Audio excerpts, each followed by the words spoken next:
Please welcome back to the show the editor-in-chief of AMAC Newsline. That's our friend Shane Harris. Always a pleasure to have him on. Shane, how you doing? Good. How are you guys doing tonight? Very good. Thanks for a few moments. Always like having you on. So we were playing before Katie Porter. Maybe one of the most unlikable people you've ever seen on TV, running, of course, for California to be the next governor. She fits in perfectly as the governor. She'll probably win, if I had to guess. But what's the story here? You guys have been working on California Democrats trying to do a sneak attack on the First Amendment. Tell me about this. Yeah, well, first of all, Katie Porter, that clip obviously just came out today. And I got to say, I really thought the Democrats couldn't do any worse than Gavin Newsom. I mean, as far as just like slimy, unlikable people.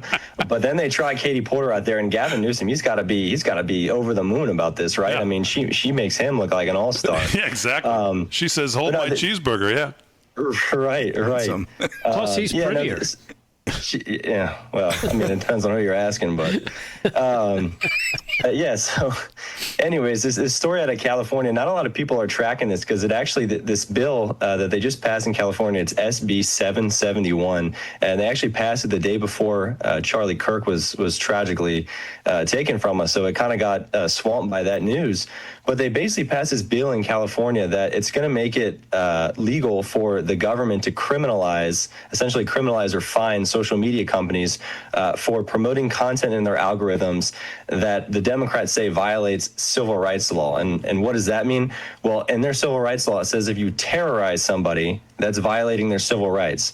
So if I'm a Democrat lawyer, I just need to find a Democrat judge, and I need to say, hey, the algorithm of X is promoting posts that are terrorizing somebody, and I can fine X now under California law if Newsom signs this up to $1 million per incident. It's basically censorship through the back door, and I really think more people need to be talking about it because what we know about the Democrats is that whatever they want to try to roll out nationwide, they're always going to try it in California first. Yeah, it's like red flag laws when it comes to guns. They say, oh, these red flag laws. And then you get a neighbor who doesn't like you for some reason having nothing to do with your gun. And they go, hey, I think this guy's, he's doing stuff I don't like. He's danger with the gun. Go get it. And this is the same thing. It's backdoor censoring, leaving it in the hands of subjective, crooked politicians like her and all of her minions. And you can imagine what they would do with something like this. Like you said, essentially backdoor censorship. And of course, if they control the platform, they control the users, they control the language, and that's, of course, what they want to do.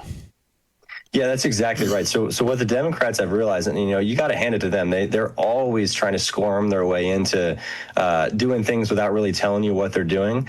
And what they've realized is we don't actually need to censor individuals. What we can do is we can just scare the platform so much that they're going to censor for us. So if I can go to X and I can say, hey, every time somebody sees a tweet on your platform that somebody else says is terrorizing them, I'm going to fine you $1 million. Well, what is X going to do? What's Facebook going to do? What's YouTube going to do?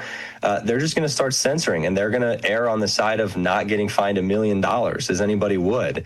And so the result of that is not just going to affect people in California, right? Because, this is, again, one strategy that the Democrats really like is they roll out these policies in one state that actually affect everybody nationwide. And so, I think a lot more people need to be paying attention to this. And Newsom wants to run for president in 2028. And so he's really got to think long and hard about if he wants to sign this bill. This is a censorship bill. It will be hit as a censorship bill. And if he wants to run for president in 2028, he's going to have to win a lot more voters than just liberals in California. So, we have seen Newsom, as terrible as he's been, there's been a few times where he's kind of rebuked the legislature there because they are just so insane. This could be another one of those times, but I think if he thinks he can get away with it, he will. But if the pressure ramps up nationally on this bill, I think there's a chance that we could kill it. What they should do in the bill is make the only platform subjected to the bill is Blue Sky. But you know why they can't do that is because no one uses Blue Sky. And that's the problem with the left. They can't do anything well. They don't do memes well. They don't do social media well. They don't build their own platforms well. They don't try to imitate Joe Rogan well. They try to create these things that we have on the right, on the left, and they're utter complete failures. And Blue Sky would be the number one thing to look at that. And of course, that's why between that and being jealous of what Musk has done with X is why they have to revert back to things like this, because Blue Sky, if this were to go through, which should be the number one target of this law, because there's more hate and more all of this there than any place else, times a factor of 100.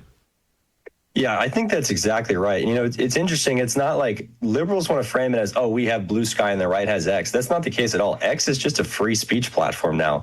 People from the right and the left can hash it out on there. I mean, there's terrible stuff that people say on the right and the left on X, but you know what? It's actually free and open debate, and that's what the left can't stand. That's what they're actually trying to shut down, right? It has nothing to do with hate speech. It has nothing to do with, right-wing extremism. It has everything to do with the Democrats and the liberals and the left wanting to shut down anyone who disagrees with them. And you notice they didn't start talking about any of these bills until Elon Musk bought X and said, hey, we're going to have free speech on the internet again. And that's when they started freaking out. Yeah. Shane Harris, he's the editor-in-chief of AMAC Newsline. You can visit him online, amac.us/studio6b, amac.us/studio6b. Sign up, become a member if you're of age.